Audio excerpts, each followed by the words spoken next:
Najvďačnejšia vec, ktorú vy môžete urobiť, je dať si predbežne urobiť znalecký posudok. Je to platená služba, ale máte aspoň spoľahlivý zdroj, od ktorého sa viete kvázi odpichnúť na začiatku. Najdôležitejšia vec ako predávajúci je urobiť to rozhodnutie. Buď pevne rozhodnutý, že chceš predať.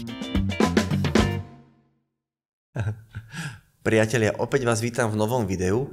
Dnes by som sa rád zameral na najčastejšie otázky, ktoré mi kladete či už vo videách, alebo už priamo osobne. Ako máme určiť štartovaciu cenu bez pocitov a príbehov susedov? Táto otázka je nesmierne dobrá a dôležitá, nakoľko sa v praxi stretávam veľmi často práve s touto situáciou, že mi predávajúci argumentujú, že môj sused predal za toľko a za toľko. Pravdepodobne jeho nehnuteľnosť mala nejaký benefit, o ktorom vám nepovedal alebo o ktorom vy neviete.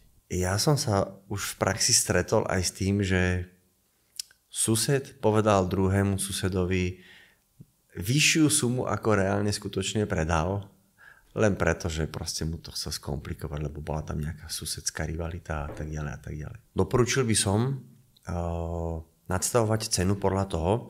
Môžete si pozrieť konkurenciu, aká je v danej lokalite. Na to je dobrý internet. Avšak nefixujte sa moc na to. Internet vám ukáže, od čoho sa viete odpichnúť.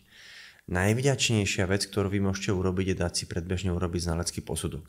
Je to platená služba, ale máte aspoň spoľahlivý zdroj, od ktorého sa viete kvázi odpichnúť na začiatku. Samozrejme, trh vám potom ukáže sám, že či mierite dobre alebo nie.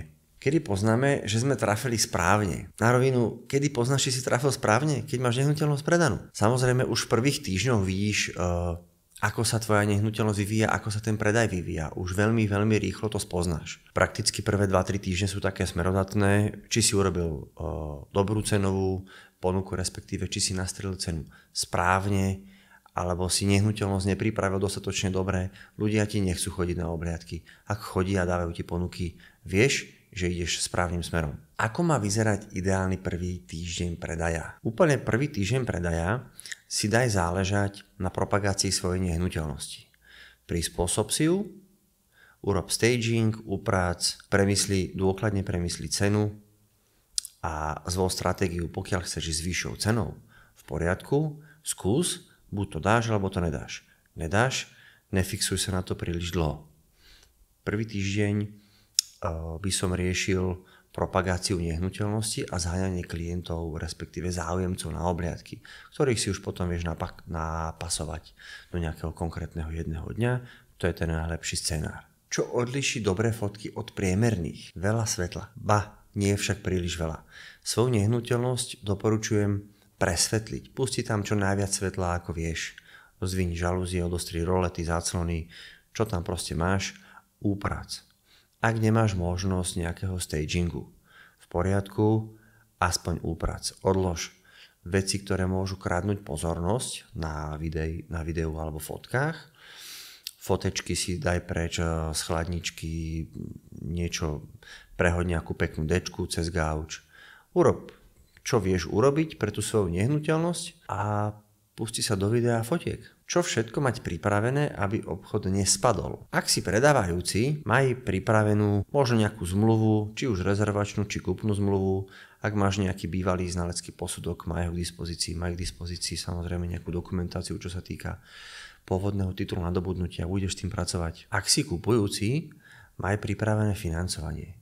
Akýmkoľvek spôsobom budeš kúpu nehnuteľnosti financovať, maj to pripravené. Či už pôjdeš cez nejakú úschovu, bankovú, notárskú, alebo pôjdeš cez hypotéku, maj urobený predbežný nejaký výpočet, či vôbec tú hypotéku dostaneš. Ušetriš si kopec času.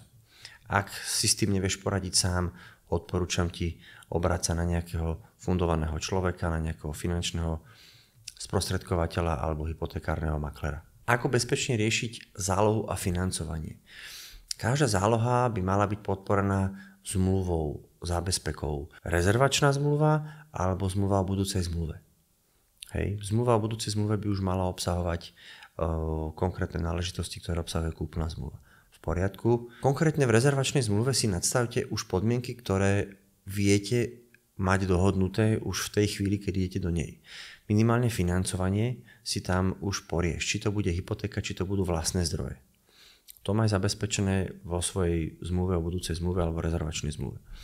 Potom už kúpna zmluva obsahuje konkrétne náležitosti, konkrétne kroky, dátumy a aj čísla. Ako má vyzerať ideálna obliadka, aby ľudia odchádzali rozhodnutí? Ideálna obliadka mala vyzerať tak, že pustíš do nehnuteľnosti svetlo, upraceš, prevetraj si tú nehnuteľnosť, pustí tam aj vzduch. Priprav svojmu potenciálnemu kupujúcemu aj tie návleky, je to celkom dobrý bod, zaujmeš ho tým, že si na ňo pripravený, už minimálne týmto maličkým detálikom. Samozrejme, poskytni všetky informácie, ktoré máš dostupné, ktoré zverejniť mu, ktoré mu povedať chceš.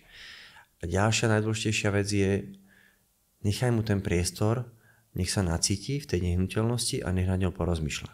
To je veľmi, veľmi dôležité. Čo určite nerobiť pri predaji, rozhodne buď rozhodnutý, že predať chceš, nekomplikuj si tú situáciu, že dneska sa rozhodne, že predáš, zajtra sa rozhodne, že som si to ešte rozmyslel, počkam na vývoj trhu. Nerozprávaj zbytočne veľa.